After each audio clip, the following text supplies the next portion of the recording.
Assalamualaikum kalawargi sadayana wilujeng peta pangdai di channel Simkuring. Mugia kalawargi sadayana dipaparin kesehatan tur kabagjaan. Amin ya robbal alamin. Menantu Dewa, episode 715. Yang Chen berkata dingin, "Aku tidak ada hubungannya denganmu. Jangan panggil aku suami lagi. Kau bisa pergi sekarang." Namun Suanji tetap berdiri diam, tidak mau pergi. Yang Chen langsung merasa tidak senang. "Sebenarnya apa yang kau inginkan? Apakah kamu pikir aku tidak bisa melihat bahwa kamu datang ke pihakku dengan motif tersembunyi? Aku hanya tidak ingin menyelidiki lebih lanjut karena kamu tidak melakukan sesuatu yang keji. Jika tidak, kau akan kesulitan meninggalkan kediaman Tuan Jinzu hidup-hidup." Jantung Suanji berdebar kencang. Dia pikir dia telah menyembunyikannya dengan sangat baik. Baru sekarang dia menyadari bahwa Yang Chen sudah lama menyadari bahwa motifnya tidak murni. Namun, dia tidak mau pergi begitu saja. Tidak hanya semua harta miliknya dicuri oleh Yang Chen, tetapi sekarang bahkan tubuhnya pun telah diambil. Dia menatap Yang Chen dengan mata merah dan berkata, "Tidak penting apa yang kau pikirkan. Saya punya pertanyaan untuk Anda." Yang Chen berkata dengan suara berat, "Tanyakan." Suanji langsung ke intinya. "Saat aku memasuki gua tadi, aku melihatmu memegang sebuah manik-manik di tanganmu. Mengapa manik-manik itu menghilang saat aku sampai di sisimu? Dan aku tidak menemukan tas penyimpanan apapun padamu. Di mana sebenarnya harta karunmu disembunyikan?" Inilah poin yang paling membingungkan Suanji. Tidak ada tas penyimpanan di dalam gua, dan Yang Chen juga tidak membawa tas penyimpanan apapun. Namun Yang Chen selalu bisa menghasilkan harta karun kapan saja. Yang Chen agak terkejut mendengar pertanyaan Suanji. "Apa, kau datang ke sisiku hanya untuk menemukan hartaku?" Suanji mengangguk. "Benar, situasi di alam seni bela diri kuno saat ini kacau, dan ras iblis juga menimbulkan masalah. Sebagai kultivator tingkat rendah, aku harus meningkatkan kekuatanku secepat mungkin untuk menyelamatkan hidupku. Oleh karena itu, saya membutuhkan sejumlah besar batu spiritual dan berbagai harta karun. Dan kau telah menghancurkan kepolosanku, dan sekarang kau ingin mengusirku. Jadi kau harus memberiku kompensasi berupa batu roh dan harta karun." Setelah mendengarkan perkataan Suanji sebelumnya, Yang Chen mulai sedikit mempercayainya. Namun setelah mendengar kalimat terakhir, dia langsung menjadi skeptis. Namun, agar Suanji segera menghilang dari pandangannya, dia terlalu malas untuk melanjutkan penjelasannya. Jadi, dia mengeluarkan 10.000 batu spiritual tingkat tinggi dan melemparkannya ke Suanji. "Ambil batu-batu roh ini dan mari kita pergi." Suanji mengambil batu spiritual itu dan mencibir berulang kali. "Suamiku tersayang, kau sungguh murah hati.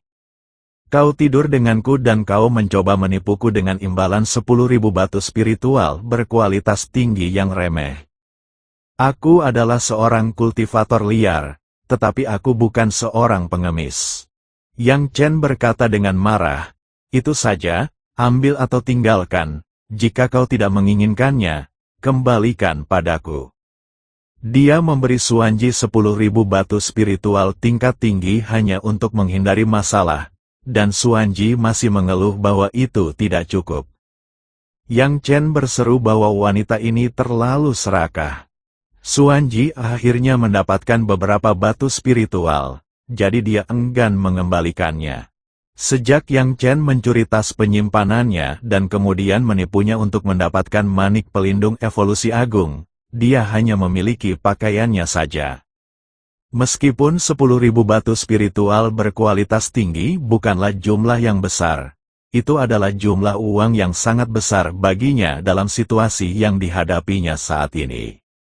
Dia dengan cepat mengemasi batu-batu spiritual itu, lalu mengulurkan tangannya kepada Yang Chen lagi. "Aku sedang mengandung anakmu di dalam perutku, dan setelah anak itu lahir, akan ada banyak tempat di mana batu-batu spiritual dan harta karun akan digunakan. Jumlah batu spiritual ini hanya cukup untuk membuatku bertahan hidup selama sebulan, dan itu jauh dari cukup untuk mengganti kerugianku. Keluarkan tas penyimpananmu dan biarkan aku memilih beberapa harta karun lagi, lalu aku akan segera pergi. Yang Chen menatap Xuan Ji dengan dingin. Seluruh tubuhnya memancarkan niat membunuh. Xuan Ji merasakan hawa dingin menjalari tubuhnya, dan kakinya tanpa sadar mundur beberapa langkah. Setelah beberapa saat, Yang Chen berkata, "Apakah kau menguji kesabaranku lagi? Aku menyelamatkanmu dari Raja Kraken dan menyembuhkan lukamu. Sekarang aku memberimu batu roh. Bukankah aku sudah cukup berbuat untuk orang asing sepertimu?" Bibir Xuan Ji bergetar, dan dia tidak berani berbicara lagi. Yang Chen berbalik dan berjalan kembali ke gerbang kota.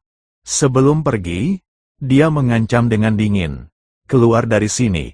Jika kau berani menginjakkan kaki di istana Tuan Jinzu lagi, kau akan mati." Dia belum pernah membenci seorang wanita sebegitu hebatnya. Tidak puas dengan menerima begitu banyak keuntungan, dia berulang kali mencoba menabur perselisihan antara dia, Bai Qingluan, dan Bai Hua. Seandainya dia bukan karena kenyataan bahwa dia adalah wanita yang lemah, Yang Chen pasti sudah mengusirnya sejak lama. Xuan Ji memperhatikan sosok Yang Chen yang pergi, matanya sekali lagi dipenuhi dengan niat membunuh yang intens. Dia mengepalkan tinjunya erat-erat. "Yang Chen, dasar bajingan, kau telah menghancurkan hidupku, dan sekarang kau mengusirku. Saat kita bertemu lagi, aku pasti akan membunuhmu dengan tanganku sendiri." Dia bergumam sendiri untuk beberapa saat, matanya yang merah dan berair. Namun kemudian dia menunduk melihat perutnya dan menyentuhnya. "Tapi dia memperlakukan saya dengan sangat buruk, dan saya hamil anak darinya. Jika kita membunuhnya, bayi itu akan lahir tanpa ayah." Dia ragu sejenak, bunuh Yang Chen, dan anak itu akan menjadi yatim piatu. Namun jika dia tidak membunuh mereka, dia tidak bisa menahan amarahnya. Namun tak lama kemudian ia menyadari bahwa orang yang seharusnya paling ia khawatirkan saat ini adalah dirinya sendiri. Setelah semua hartanya dicuri, saudara laki-lakinya yang merupakan Kaisar Iblis mungkin akan melumpuhkannya dalam amarah yang meluap. Jika dia mengetahui bahwa dirinya hamil anak Yang Chen, dia mungkin bahkan tidak bisa menyelamatkan nyawanya. Kaisar Iblis bahkan mungkin memaksanya untuk menggugurkan kandungan.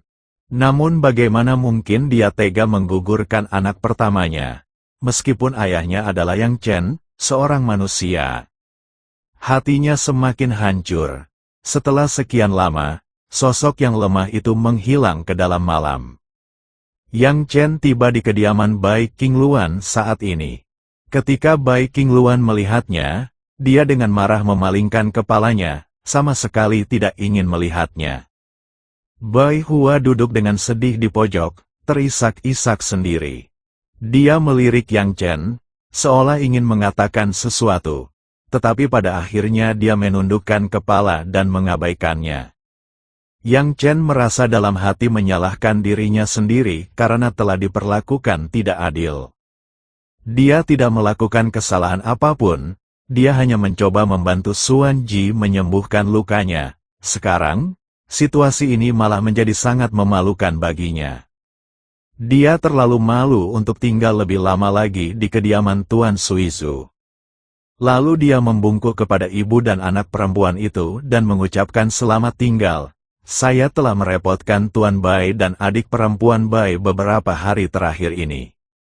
Karena Raja Kraken terluka parah, dia mungkin tidak akan datang untuk sementara waktu, jadi aku juga harus pergi. Sekalipun ras iblis datang lagi, keempat patriark akan menahan mereka untuk sementara waktu. Aku akan datang membantu mereka sesegera mungkin. Selamat tinggal, Setelah mengatakan itu, dia dengan tegas berbalik dan berjalan keluar.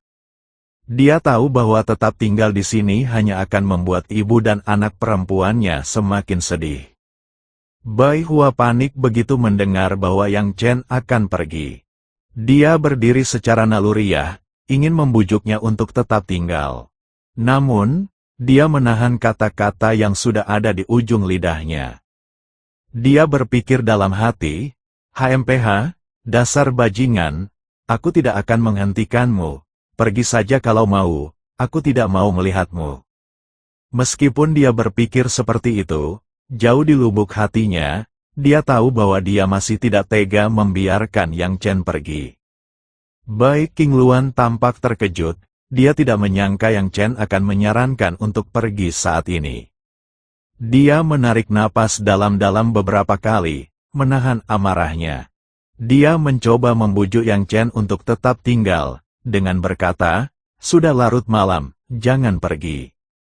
Yang Chen menggelengkan kepalanya, tidak, Bai King Luan mengerutkan kening, apa yang terjadi hari ini sudah berakhir. Itu kesalahan kami hanya berteman, dan seharusnya kami tidak peduli wanita seperti apa yang bersamamu. Sebaiknya kau tetap di sini. Karena ras iblis sering muncul akhir-akhir ini, kami membutuhkanmu untuk tetap tinggal dan mengawasi semuanya. Yang Chen tidak ingin mereka bersedih karena dirinya, jadi dia sangat bertekad untuk pergi. Bai King Luan tampak tidak senang. Aku tahu kau bukan orang seperti itu, kami salah paham. Saya minta maaf, saya menyesal, dia sama sekali tidak berpikir seperti itu.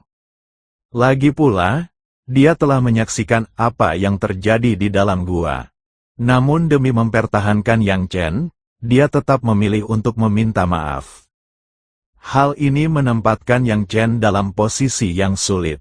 Bai King Luan sudah meminta maaf. Jika kamu pergi sekarang, itu akan menjadi tindakan tidak sopan terhadapnya. Namun jika dia tidak pergi, ibu dan anak perempuannya akan tetap merasa sedih jika melihatnya. Saat ia sedang bimbang, Bai King Luan berkata lagi, apakah kau tidak akan bertanya mengapa Bai Hua dan aku kembali ke guamu? Yang Chen menoleh ke arah Bai King Luan dan menggelengkan kepalanya. Bai King Luan memutar matanya ke arah Yang Chen, tentu saja aku punya sesuatu yang penting untuk kukatakan padamu. Kalau tidak, siapa yang akan mengganggu kemesraanmu dengan si rubah kecil itu larut malam? Yang Chen merasa tak berdaya, mengapa wanita ini masih terus mempermasalahkan hal ini? Untungnya, Bai King Luan menanggapinya dengan serius kali ini. Sebuah surat telah tiba dari Suizhou, Kaisar Naga mengundang Anda untuk berkunjung. Yang Chen cukup terkejut mendengar berita ini. Dia sendiri telah pergi ke Suizhou untuk mencari Kaisar Naga, tetapi diusir dengan kejam. Sekarang, mereka berbalik dan mencariku lagi. Dia tidak sepenuhnya mengerti apa yang ingin dilakukan Kaisar Naga. Dia mengajakku melakukan apa? Bai King Luan menggelengkan kepalanya, dia tidak mengatakan itu. Kurasa ini pasti berhubungan dengan pertarungan melawan ras iblis.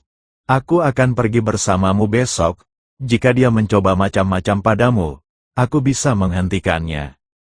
Yang Chen menolak, dan berkata, aku akan pergi sendiri. Dia tidak ingin terlalu dekat dengan ibu dan anak perempuan itu. Bai King Luan tampak tidak senang. Apa, kau pikir aku terlalu tua, apakah kau malu bersamaku? Yang Chen terdiam sejenak. Dia ingin membedah kepala wanita itu untuk melihat apa yang ada di dalamnya yang membuatnya mengucapkan hal-hal yang tidak masuk akal seperti itu. Melihat ketidakpuasan Yang Chen, Bai King Luan menjadi serius. Meskipun kekuatanku tidak sebesar Kaisar Naga atau dirimu, bagaimanapun juga aku adalah penguasa sebuah provinsi. Bahkan jika Kaisar Naga ingin berurusan denganmu, selama aku di sini, dia akan tetap menghormatiku. Aku hanya mencoba melindungimu, jangan tidak tahu berterima kasih. Rubah tua itu, Kaisar Naga, licik dan penuh tipu daya. tak seorang pun dapat menjamin bahwa undangannya kepadamu bukanlah upaya untuk mencelakaimu. Yang Chen tentu saja bisa memahami hal-hal ini. Baiklah, kemudian, dengan berat hati dia setuju. Tentu saja, dia sebenarnya tidak berniat membawa Bai Qingluan bersamanya. Dia bahkan tidak tahu tujuan Kaisar Naga mengundangnya. Membawa Bai Qingluan bersamanya sama saja dengan bunuh diri. Dunia seni bela diri kuno adalah tempat di mana kekuatan adalah yang terpenting. Bagaimana mungkin seseorang dengan kaliber seperti Kaisar Naga peduli dengan status Bai Qingluan sebagai seorang bangsawan biasa? Jika Kaisar Naga ingin mencelakainya, dan Bai Qingluan membela dirinya, Kaisar Naga pasti akan melenyapkan Bai Qingluan juga. Dia tidak ingin ibu dan anak perempuannya terlibat karena perselingkuhannya. Bai Qingluan sama sekali tidak tahu tentang semua ini. Setelah Yang Chen setuju, dia melanjutkan, "Kalau begitu, kamu bisa menginap di kediaman utamaku di Jinzhou malam ini, dan kita akan pergi ke Suizhou bersama besok pagi." Yang Chen mengangguk dan pergi. Bai Hua menyeka air matanya dan berkata kepada Bai Qingluan, "Ibu, sebaiknya ibu tidak pergi ke Suizhou. Suizhou adalah tempat yang berbahaya, sarang naga dan harimau. Jika Kaisar Naga berniat membunuhmu dan kakak senior yang, kalian bahkan tidak akan punya kesempatan untuk melarikan diri. Jika kita tetap tinggal di rumah utama Jinzhou kita, setidaknya kita akan memiliki beberapa tetua untuk membantu kita. Besok, coba bujuk kakak senior yang agar tidak menemui Kaisar Naga juga." Bai Qingluan tersenyum getir. "Jangan khawatir, tidak akan terjadi apa-apa." Kaisar Naga tidak menyadari bahwa keempat patriark telah kembali. Dengan kekuatannya, jika dia ingin membunuhku dan Yang Chen, dia pasti sudah melakukannya sejak lama. Yang Chen tidak perlu pergi ke Suizhou secara pribadi. Bersembunyi di rumah bangsawan Jinzhou bukanlah pilihan untuk menghindari hal ini. Dia tidak mungkin tidak menyadari kekuatan misterius Kaisar Naga. Meskipun ia memiliki identitas yang sama dengan Kaisar Naga, perbedaan kekuatan mereka tetap sangat jelas. Jika Yang Chen tidak pergi ke Suizhou, dia tentu saja akan melanggar perintah Kaisar Naga. Maka konsekuensinya pasti akan sangat serius. Besok, kamu akan tinggal bersama keempat tetua. Jika terjadi sesuatu yang tidak terduga, mereka akan melindungimu dan membantumu pergi. Mendengar kata-kata itu, wajah cantik Bai Hua langsung pucat pasi. "Tidak, aku akan pergi bersamamu besok." Dia tidak rela membiarkan ibunya dan Yang Chen melakukan perjalanan berbahaya seperti itu bersama-sama. Bai Qingluan tampak kelelahan. "Anakku sayang, jangan ribut-ribut lagi." Sementara ibu dan anak perempuannya masih berdebat tentang apakah mereka harus pergi ke Suizhou bersama Yang Chen. Yang Chen sudah pergi ke Suizhou sendirian, dia tidak mungkin bisa menunggu sampai besok. Dia sudah lama ingin bertemu dengan Kaisar Naga, dan sekarang setelah pihak lain mengundangnya, tentu saja dia tidak akan menolak. Untuk menghindari Bai Qingluan dan Bai Hua mengikutinya, dia tidak punya pilihan selain segera berangkat. Lagi pula, orang-orang yang telah mencapai levelnya dan Kaisar Naga tidak perlu lagi tidur di malam hari. Beberapa jam kemudian, ia berhasil tiba di gerbang kota Suizhou. Tuan Yang, berbeda dengan sebelumnya, kali ini para murid yang menjaga gerbang kota segera maju untuk menyambutnya begitu melihatnya. Adegan di mana Bai Hua dan dia dihentikan tidak pernah terjadi. Jelas sekali, Kaisar Naga telah memberikan instruksi kepada para penjaga gerbang ini. Dia memasuki kediaman Tuan Kota Suizhou dengan sangat mudah. Dia juga memiliki seorang murid yang secara pribadi membimbingnya. "Tuan Yang, kediaman gubernur ada di halaman belakang ini." Murid yang memimpin jalan mengantar Yang Chen ke pintu masuk halaman belakang, lalu membungkuk dan memberi isyarat agar dia masuk.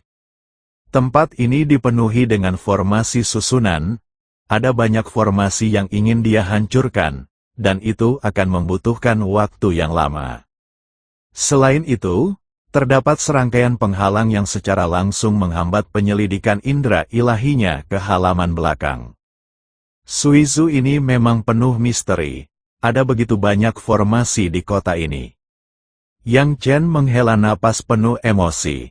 Tempat ini jauh lebih maju secara defensif dibandingkan 4 ibu kota negara bagian utama lainnya. Selain itu, dia bisa merasakan bahwa ada banyak mekanisme di sekitarnya. Begitu diaktifkan, hampir tidak ada peluang untuk melarikan diri. Jika dia memasuki halaman belakang sekarang, dan sesuatu yang tak terduga terjadi, peluangnya untuk bertahan hidup akan sangat kecil. Namun, dia sudah memikirkan hal-hal ini sebelum datang ke Suizu. Dia hanya menghela napas sejenak sebelum memasuki halaman belakang tanpa ragu-ragu. Halaman belakang dan bagian luar rumah hanya dipisahkan oleh satu dinding. Begitu masuk, sebuah menara batu merah besar akan terlihat. Di antara gerbang halaman dan menara batu merah terdapat area berumput terbuka, dikelilingi oleh bunga dan tanaman. Di bagian tengah, terdapat juga bukit dan kolam buatan. Seorang pria parubaya yang tinggi dan berwibawa, mengenakan jubah hitam, sedang duduk di paviliun kecil di samping kolam renang. Dia menyeruput tehnya sambil memberi makan ikan di kolam. Yang Chen langsung mengenali pria itu begitu melihat punggungnya. Dia menangkupkan kedua tangannya dan berkata, "Yang mulia Kaisar Naga."